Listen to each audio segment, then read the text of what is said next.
আসসালামু আলাইকুম, শাকিলা স্টাইলে আবারও স্বাগতম জানাচ্ছি আপনাদের সবাইকে। আজকে আমি খুব সুন্দর একটা জিনিস তৈরি করব। আর এটাও কিন্তু হোম ডেকোরেটের একটা জিনিস, আর এই জিনিসটাও কিন্তু অনেক সুন্দর। এখানে আপনারা চাইলে যে কোনো ধরনের ফল দিয়ে করতে পারেন, ফুল দিয়ে করতে পারেন। তো আজকে আমি আপেল দিয়ে একটা ঝাড় তৈরি করতেছি। আর হচ্ছে এগুলো আমি আগে তৈরি করে রেখেছিলাম, আর এখন হচ্ছে আমি এটাকে জাস্ট একটু সেট করলাম।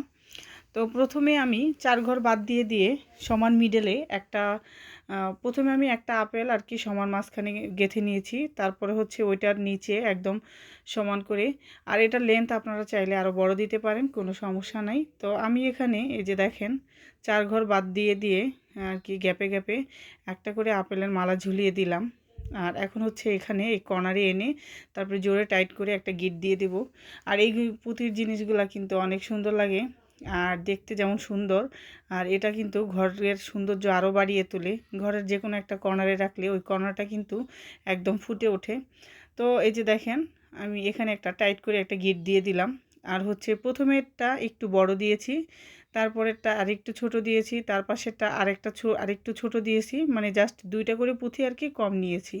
তো এইভাবে হচ্ছে আমি ছোট বড় করে এই পুঁথিটা আর কি পুঁথির আপেলগুলো আমি জাস্ট সেট করেছি। এই যে দেখেন আপনাদেরকে আমি একটু দেখাই দিচ্ছি।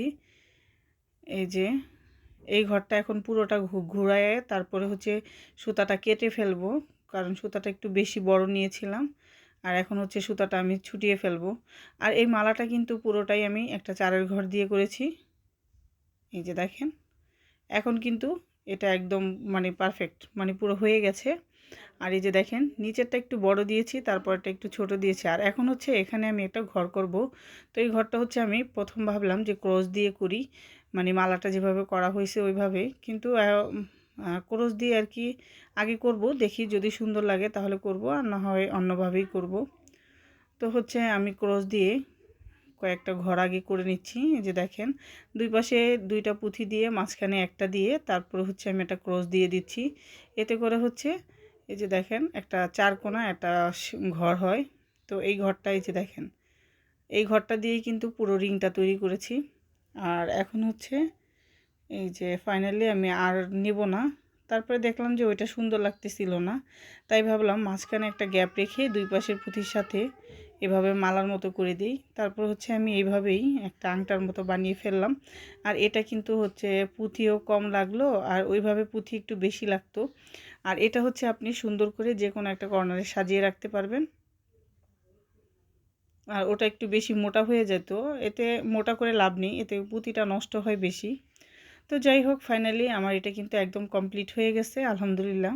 আর এটা কিন্তু অনেক সুন্দর লাগতেছে। তো আমি হচ্ছে আপনাদেরকে একটু ভালো করে দেখাচ্ছি। এই যে দেখেন এটা অনেক সুন্দর একটা জিনিস হয়েছে। চাইলে আপনারা কিন্তু এরকম একটা জিনিস তৈরি করতে পারেন। তো যদি ভালো লাগে তাহলে অবশ্যই লাইক কমেন্ট করবেন আর শেয়ার করতে ভুলবেন না। আর ভিডিওটা কেমন লাগলো অবশ্যই কমেন্ট করে জানাবেন। আর এরকম সুন্দর